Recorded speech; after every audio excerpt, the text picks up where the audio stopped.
Hello दोस्तों, स्वागत है आपका आपके अपने चैनल मार्केट सपोर्ट में। दोस्तों, आज की इस वीडियो में हम डिस्कस करने वाले हैं बजाज हाउसिंग फाइनेंस के शेयर के बारे में। अगर आप देखोगे बजाज हाउसिंग फाइनेंस का जो काउंटर है, आपको जो देखने को मिला है बीते दिनों में, लगातार एक तरफा गिरावट गिरावट एंड गिरावट ही यहाँ पर नजर आई है। ये बात तो हम सबने देखी है। लेकिन अब जो स्थिति है या फिर जो उम्मीदें हैं लोगों की, वो पूरी की पूरी टिक टिक चुकी हैं। कहाँ पर? Q3 के रिजल्ट पर, क्वार्टर के रिजल्ट पर, क्वार्टर के नंबर पर। यहाँ पर जो है पूरी तरीके से नजरें जो है टिक गई हैं। एंड आज अगर आप देखोगे तो पूरी जो खबरें निकल कर आई हैं ना, वो आज क्वार्टर के रिजल्ट के लिए एक खबर जो है निकल कर आई है, जिसमें एक बहुत बड़ी अपडेट भी निकल कर आई है क्वार्टर रिजल्ट की। आज की इस वीडियो में हम उसे डिस्कस कंप्लीटली जो है करने वाले हैं एंड देखेंगे कि सिचुएशन क्या है। लेकिन साथ में दोस्तों हम ये भी देखेंगे, मतलब दो और शेयर्स के बारे में भी डिस्कशन हमें करना है, उसके बारे में भी आज की इस वीडियो में हम चर्चा करेंगे।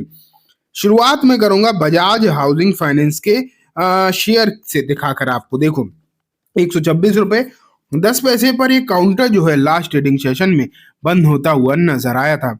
आपने वहां पर देखा ये काउंटर जो है लगभग लगभग हल्का फुल्का गिरावट में क्लोज हुआ। हालांकि बहुत बड़ी गिरावट मैं पिछले ट्रेडिंग सेशन पर तो नहीं कह सकता, हल्की फुल्की ही गिरावट आपको यहाँ पर देखने को मिली थी लास्ट ट्रेडिंग सेशन पर।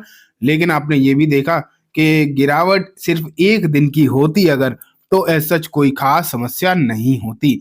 लेकिन आपने यहाँ पर जो गिरावट देखी वो लंबे समय से आपको देखने को मिली है। पिछले कुछ दिनों से लगातार ही यहाँ पर आपको समस्याएं नजर आई हैं। मैं आपको दिखाना भी चाहूंगा, बीते 5 दिनों में 1% की गिरावट रही है। लेकिन अगर हम बीते एक महीने में देखें तो लगभग 8.5% की गिरावट है। ओवरऑल 23% शेयर नीचे है। एंड ऊपरी स्तर से अगर आप देखोगे तो 30-32% ये काउंटर जो है आपको नीचे नजर आ रहा है। तो ये सिचुएशन यहाँ पर आपको बनी हुई फिलहाल के समय पर नजर आ रही है। तो कहीं ना कहीं समस्या है। जब इसकी लिस्टिंग हुई थी ना, लिस्टिंग के बाद एक छोटी सी तेजी भी इसमें हुई, ठीक है। फिर इसके लिए लोग कोई बोलने लगा कि 300 तक जाएगा, कोई एक ने तो ऐसे भी थे जिन्होंने 800 तक भी जाने की बात कर दी। लेकिन वो तो 300 और 800 तो बेसिकली नहीं हुआ। एंड अब अगर हम देखें तो सिचुएशन कुछ इतनी बदल गई कि शेयर 30% जरूर अपने ऊपरी स्तर से नीचे आ गया। एंड जब इस तरीके की गिरावट जो है आपको यहाँ पर देखने को मिली, तो कहीं ना कहीं प्रॉब्लम, कहीं ना कहीं यहाँ पर जो है समस्याएं नजर आई हैं। अब बात ये निकल कर आती है कि जब इस तरीके की सिचुएशन आपको इस काउंटर में नजर आ रही है जो आप यहाँ पर देख रहे हैं, तो अब लोगों को जो है पूरी तरीके से अब Q3 का ही इंतजार है। अब लोग ये सोच रहे हैं कि आखिरकार Q3 के जो नंबर हैं वो किस तरीके से देखने को मिलेंगे। अगर Q3 के नंबर सही आए तो ही आपको जो चांसेस जो हैं वो सही होते हुए दिखाई दे सकते हैं। बस एक लास्ट उम्मीद जो लोगों की है वो अब Q3 के नंबर ही बचे हैं। एंड उससे रिलेटेड एक अपडेट भी है, वो मैं आपको अब दिखाना चाहूंगा। ये देखो, Bajaj housing finance AUM jump 26% to 1,08,300 crore in Q3। तो यहाँ अगर आप देखोगे तो Q3 की जो नंबर है उसमें AUM अगर हम देखें, एसिड अंडर मैनेजमेंट अगर हम देखें यहाँ पर जो है वो 26% तक ग्रोथ देखने को मिल रही है उसमें। एंड लगभग ये 1,08,000 करोड़ तक ये एसिड अंडर या फिर मैं बोलूँ AUM आपको नजर फिलहाल के समय पर आ रहा है। एंड ये AUM अपने आप में एक बड़ा फिगर है, बड़ा नंबर है। ये तो हम सब जानते हैं कि बजाज हाउसिंग जो है एक इस तरीके का शेयर आपको दिखाई देता है जो कि कहीं ना कहीं ये बड़ा कंपनी है, बड़ी कंपनी है। तो इसे आप ये मान के चल सकते हो कि अच्छे मतलब पोजीशन में ये आपको दिखाई देगी, जो कि आप देख ही पा रहे हो। फिलहाल की सिचुएशन तो श्योरली बहुत अच्छी यहाँ पर देखने को मिल रही है। एंड जिस तरीके के नंबर जो है आपको यहाँ पर नजर आ रहे हैं, आप कह सकते हो कि कहीं ना कहीं ये काउंटर आने वाले दिनों में कुछ अच्छा दिखा सकता है। फिलहाल अगर हम देखें इस नंबर के दम पर, इस अपडेट के दम पर इसमें एक तेजी के भी जो है चांसेस बन सकते हैं। मंडे को चांसेस है कि लगातार जो गिरावट हुई है इसमें, अब हो सकता है कि मंडे को यहाँ पर चीजें जो है थोड़ी सी संभलती हुई दिखाई दें।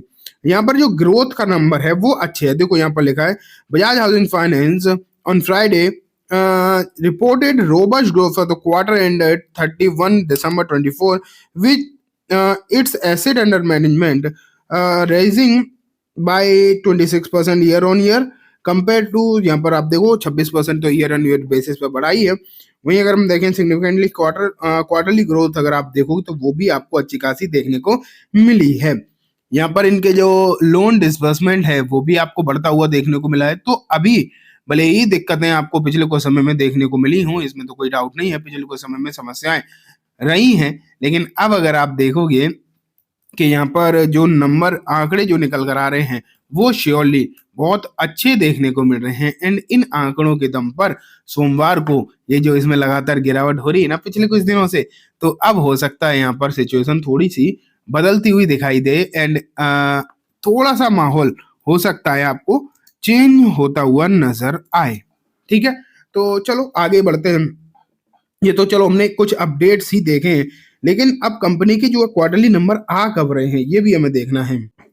ये देखो, Bajaj housing finance Q3 result FY 24-25 date time announce, check quarterly earning schedule for Bajaj group stock. तो यहाँ अगर आप देखोगे तो कंपनी ने जो है अपने क्वार्टर अर्निंग की जो डेट एंड टाइम है वो भी अनाउंस कर दी है। अब क्या है वो डेट एंड टाइम वो भी हम चलो देख लेते हैं। जो फाइनल अपडेट अपने AUM वाला अपडेट तो देख ही लिया, ग्रोथ तो अच्छी खासी है, लेकिन ग्रोथ के साथ ये नंबर आएंगे का फाइनली तो वो भी हम देख लेते हैं।